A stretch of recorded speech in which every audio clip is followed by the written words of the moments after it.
Bienvenue sur Africa 24 dans cette nouvelle édition de Non-Stop Info. Au sommaire de l'actualité, l'opposition nigérienne a décidé dimanche de mettre fin au boycott des institutions. Elle annonce notamment qu'elle va de nouveau siéger à l'Assemblée nationale, mais ne reconnaît toujours pas la victoire du président Issoufou Mahamadou à la présidentielle. Le scrutin présidentiel également dans l'actualité équato-guinéenne. Les 7 candidats tentent de convaincre les 323 954 électeurs. Nous verrons à cette occasion comment les candidats indépendants tentent de séduire l'électorat. Et puis lutte contre le terrorisme, bien qu'il soit affaibli. Le groupe terroriste Boko Haram garde de grandes capacités de nuisance au Niger, au Nigeria, au Tchad et même au Cameroun. Cameroun qui a réussi à collecter plus de 2 milliards de francs CFA afin d'intensifier la lutte contre ce fléau. Mais d'abord, déclaration commune de l'opposition tchadienne. Alors que les résultats de la présidentielle du 10 avril sont attendus, les candidats de l'opposition martèlent l'idée d'une fraude supposée initiée par les autorités administratives, militaires et traditionnelles dans le processus électoral pour soutenir le candidat Idriss Déby Itno. Selon eux, la situation actuelle ne joue pas en leur faveur et limiterait un éventuel recours aux contentieux électoraux auprès du Conseil constitutionnel aléatoire, faute de preuves. Écoutons à ce propos les précisions de Gali Goté-Gata, un des candidats à la présidentielle. Des voix se sont élevées de partout dans le pays pour protester contre certains manquements. Insuffisance des bulletins de vote dans certains bureaux, non-affichage des noms obligeant les électeurs à aller de bureau de vote en bureau de vote pour savoir où ils pourraient voter, découverte des bureaux de vote parallèles, absence de procès-verbaux, vol des procès-verbaux, vol des urnes. Au Niger, cette fois, l'opposition met fin au boycott et réintègre l'Assemblée nationale et la Commission nationale électorale. Les partis de la coalition pour l'alternance 2016, COPA 2016, maintient, cela dit, ces accusations d'irrégularité et des fraudes présumées massives du scrutin présidentiel du 20 mars. Cette annonce n'est pas du goût de tous les militants, comme nous l'explique ce reportage de Sadou Alizé Mokhtar, notre correspondant au Niger. La décision de l'opposition politique nigérienne de mettre fin au boycott des institutions de la République et de regagner l'Assemblée nationale semble mal accueillie par les militants.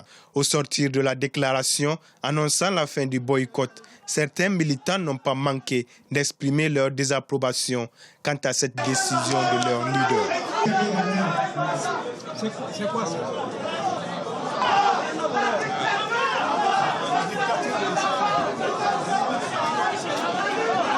Les députés de la majorité auront en face d'eux leurs collègues de l'opposition à la prochaine séance plénière de l'Assemblée nationale, au sein de laquelle il n'avait pas encore siégé depuis son installation. L'opposition réaffirme toutefois son rejet des derniers scrutins, caractérisés selon elle par des irrégularités et des fraudes massives.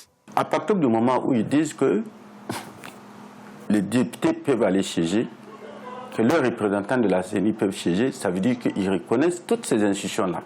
Aussi bien le président de la République, que l'Assemblée nationale, que le gouvernement qui a été composé sur la base, bien entendu, de la majorité parlementaire.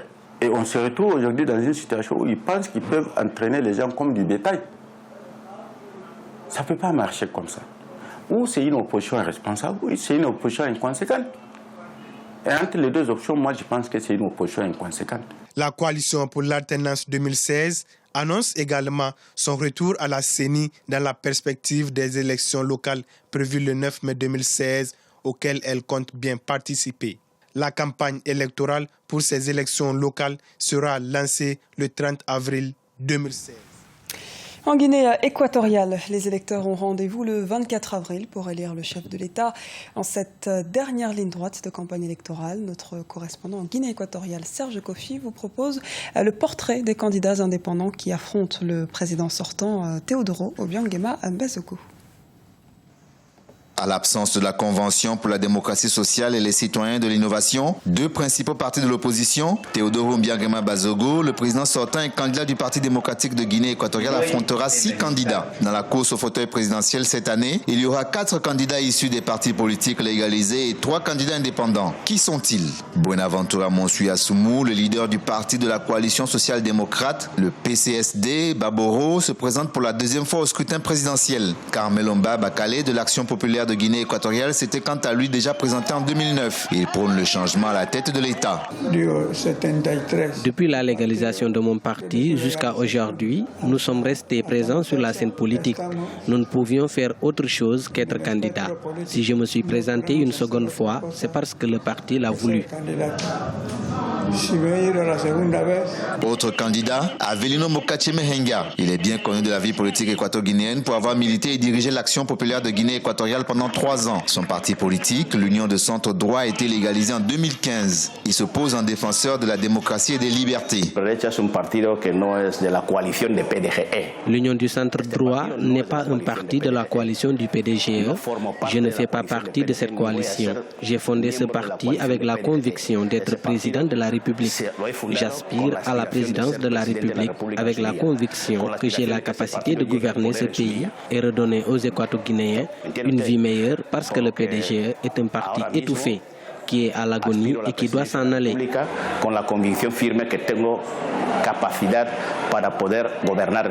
Les 3 candidats indépendants, Thomas Mba Monabang, Augustin Masoko Abege et Benedicto Obiamangé, ont un point commun. Ils ont des partis en attente de légalisation et ont milité au sein de la diaspora équato-guinéenne. Pour rappel, la Convergence pour la démocratie sociale, la CPDS, l'une des principales forces politiques de la Guinée équatoriale, avait boycotté le scrutin, estimant que les conditions n'étaient pas optimales pour une élection fiable. Gabriel Nzéobian, quant à lui, a été écarté pour n'avoir pas vécu 5 années consécutives dans le pays, tel que le stipule la Constitution. Au Nigeria, des membres du groupe terroriste Boko Haram ont attaqué des positions de l'armée dans le nord-est du pays ce lundi. Des membres présumés de Boko Haram ont lancé une attaque contre des positions de l'armée à Kareto, un village situé au nord de Maiduguri, la ville principale de l'état du Borno. Les troupes nigérianes ont été forcées de se retirer dans le village de Jeimolo et un avion de chasse a été envoyé à Kareto.